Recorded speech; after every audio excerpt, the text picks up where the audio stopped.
Have you ever wondered how much money has been printed in human history? It's a staggering figure that might just change your perspective on the value of a dollar. This question might have crossed your mind at some point, and today we're going to explore that very topic. Money printing, or the creation of currency, is a practice as old as civilization itself. From the earliest forms of barter and trade to the complex financial systems we have today, the concept of money and its creation has been a central pillar of human society.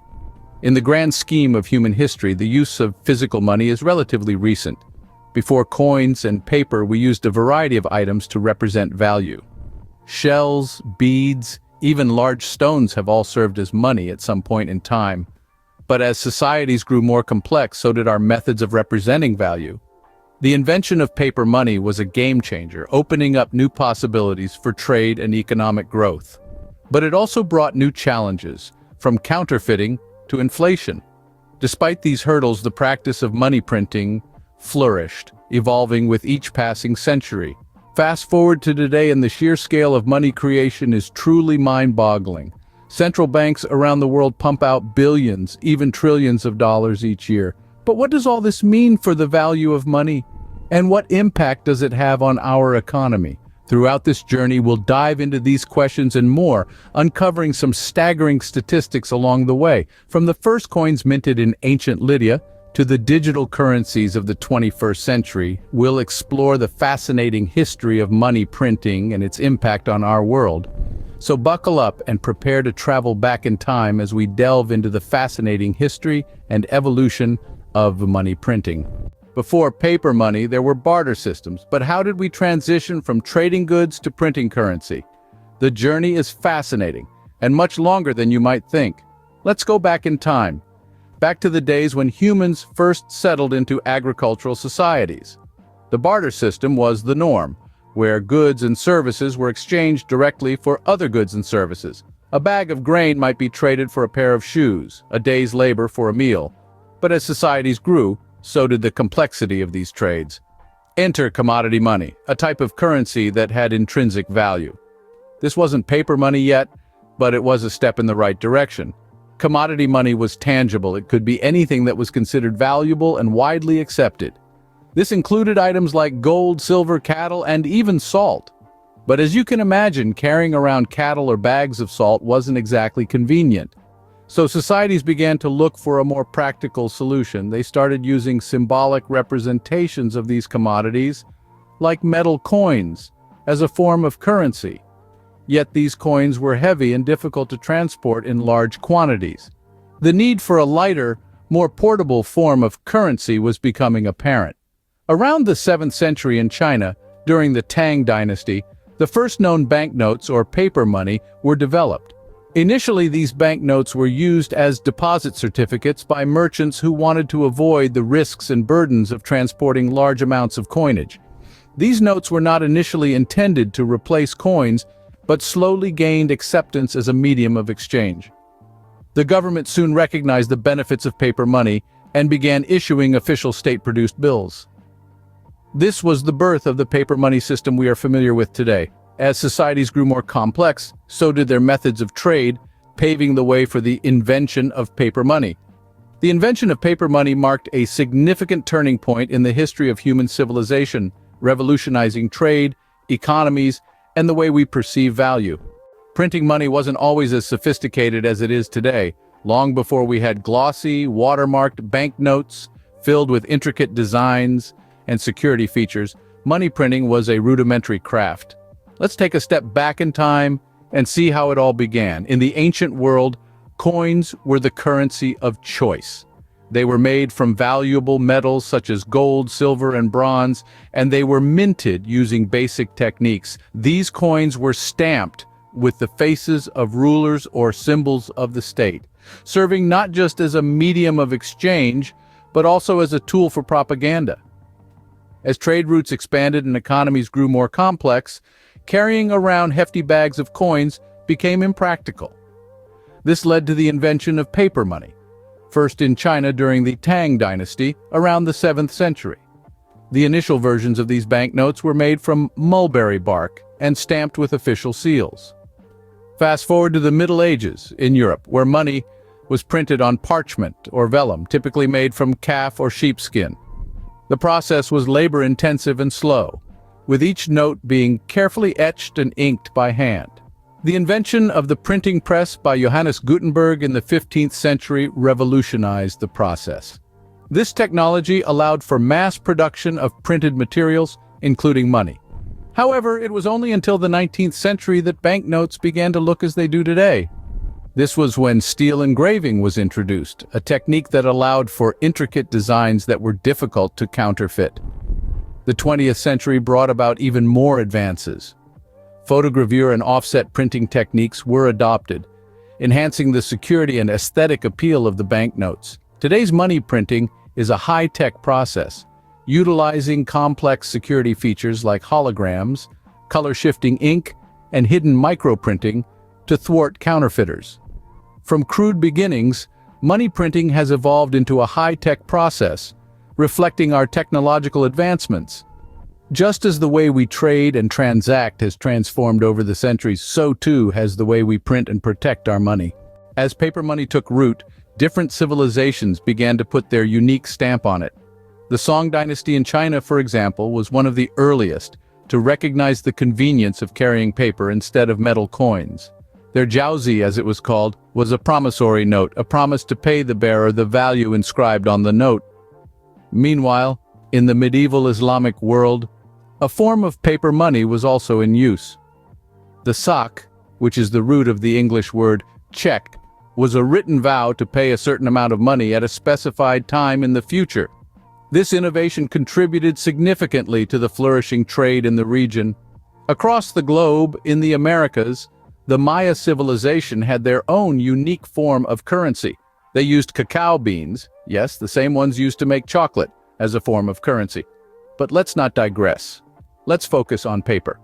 As we move west, the Knights Templar, a medieval Christian military order, developed a system of credit notes to help pilgrims travel without carrying large amounts of cash. This was a significant advancement, as it not only made travel safer, but also laid the groundwork for modern banking. In the same vein, the colonial powers of the 17th century, such as England, France, and the Netherlands, started issuing paper money to fund their wars and overseas exploits. This period saw a proliferation of paper currencies, each with its own design, security features, and denominations. However, issuing paper money was not without its challenges. Counterfeiting, inflation, and a lack of public trust were persistent problems, but these challenges spurred innovation. Governments and banks began to experiment with various materials, printing techniques, and security features to make their currencies more reliable and harder to counterfeit. These early currencies laid the foundation for the complex monetary systems we have today. They illustrate how societies adapted and innovated to meet their economic needs, and how these innovations have shaped the world of finance as we know it. The creation of money is now largely in the hands of central banks, but how do they contribute to the money supply? In the modern world, the process of money creation has taken a sophisticated turn. It's no longer about physically printing banknotes. Instead, it's more about adjusting numbers on a computer screen. Central banking systems are the pivotal players in this arena. Central banks, such as the Federal Reserve in the United States or the Bank of England, hold a unique position in their respective national economies. They are the only institutions that can issue what we commonly refer to as money, the currency that is legal tender in their nation. But the question is, how do they create money? The answer lies in a process known as open market operations. Here's how it works. When a central bank wants to increase the money supply, it buys government bonds from commercial banks. Paying for these bonds effectively pumps money into the economy. On the other hand, when a central bank wants to decrease the money supply, it sells bonds, pulling money out of the economy. Another tool in the central bank's toolbox is setting the reserve requirement. This is the minimum amount of funds that a bank must hold against its liabilities. By lowering the reserve requirement, a central bank allows commercial banks to lend more, creating more money in the process. Conversely, by raising the reserve requirement, it restricts the amount of money banks can create. Central banks also control the interest rate at which commercial banks can borrow from them. Lowering this rate encourages banks to borrow and lend more, resulting in more money creation. Raising the rate has the opposite effect. The important thing to remember is that the central bank is not just a money-making machine. It plays a crucial role in controlling inflation, maintaining financial stability, and steering the economy in the desired direction. Central banks play a crucial role in controlling the flow of money, impacting economies worldwide. When money printing goes awry, hyperinflation can occur, with devastating effects. And history is teeming with such instances. Take, for example, Germany's Weimar Republic in the early 1920s. The government started printing money to pay off war debts, leading to a massive inflation spike. At its peak, prices were doubling every 3.5 days. Then there's the case of Zimbabwe in the early 2000s. The government's unchecked money printing led to a mind-boggling inflation rate of almost 90 sextillion% per month. Yes, you heard it right, 90 sextillion. Money became so worthless, people were literally using billion-dollar bills as bookmarks. And let's not forget Venezuela, where hyperinflation has persisted for several years now, making the country's currency nearly worthless and forcing people to resort to barter or foreign currencies. These examples illustrate the delicate balance needed in money creation. It's a cautionary tale that excessive money printing can lead to economic chaos and hardship for everyday people. Some currencies, like the British pound and the US dollar, have historically held great power. These are known as global reserve currencies, a unique class of money that plays a pivotal role in international finance. These currencies are held in significant quantities by governments and institutions as part of their foreign exchange reserves. Historically, the British pound sterling was the world's dominant reserve currency during the 19th century, reflecting the economic might of the British Empire. However, in the 20th century, the US dollar took over as the dominant reserve currency, mirroring the rise of the United States as a global economic powerhouse. Being a global reserve currency comes with a host of benefits. It allows countries to borrow at lower costs and trade more efficiently, but it also carries responsibilities. Countries with reserve currencies must maintain economic stability, as changes in their economic health can send shockwaves through the global economy.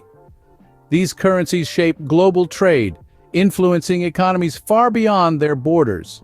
As we move further into the digital age, the very concept of money is undergoing a revolution.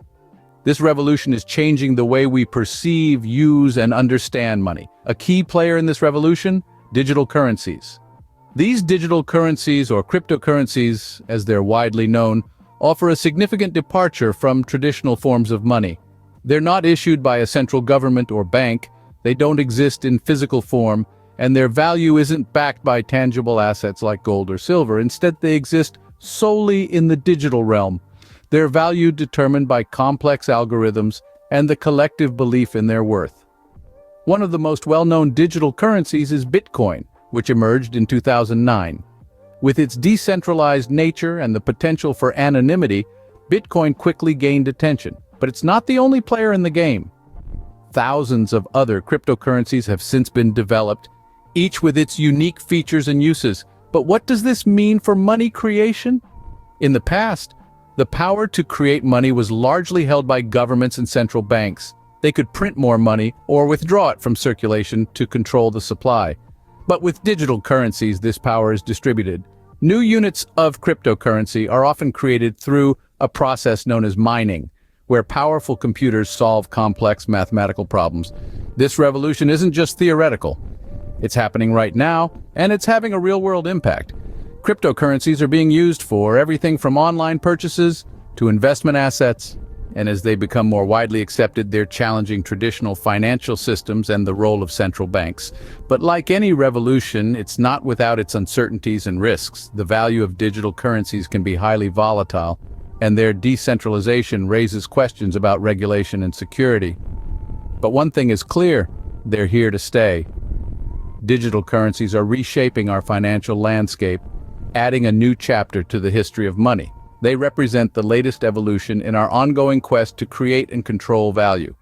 As we continue to navigate this digital age, the story of money continues to unfold. As we look to the future, the way we create money will continue to evolve. The realm of money printing is set to witness exciting innovations, powered by advancements in technology and finance. Cryptocurrencies, blockchain, and digital wallets are just the beginning. As we move further into the age of digitalization, we may see physical cash becoming less prevalent, making way for digital currencies and mobile payments. Central banks around the world have started to explore the idea of central bank digital currencies, or CBDCs, which could redefine money printing as we know it. These digital versions of national currencies could provide a new way for governments to inject money into the economy, potentially making the process more efficient, transparent, and inclusive. But as with any revolution, this digital transformation will bring its own challenges and uncertainties. It will be a journey of continual learning and adaptation. From barter systems to digital currencies, the journey of money printing is far from over. The history of money printing is a testament to human ingenuity and adaptability. From the earliest origins of paper money, we've seen a journey through time, with each era bringing its own unique challenges and innovations. The evolution of printing techniques, the rise of modern central banking, episodes of hyperinflation, the dominance of global reserve currencies, and the advent of the digital currency revolution all tell a story of constant change and adaptation. We've also explored the future of money printing, with emerging trends and technologies promising to redefine our understanding of currency and finance. This crazy ride through the history of money printing has shown us how closely intertwined our financial systems are with the broader currents of human history. Now that you've got a glimpse of the staggering amount of money printed in history, we encourage you to delve deeper into this fascinating topic. Don't forget to like, subscribe, and share.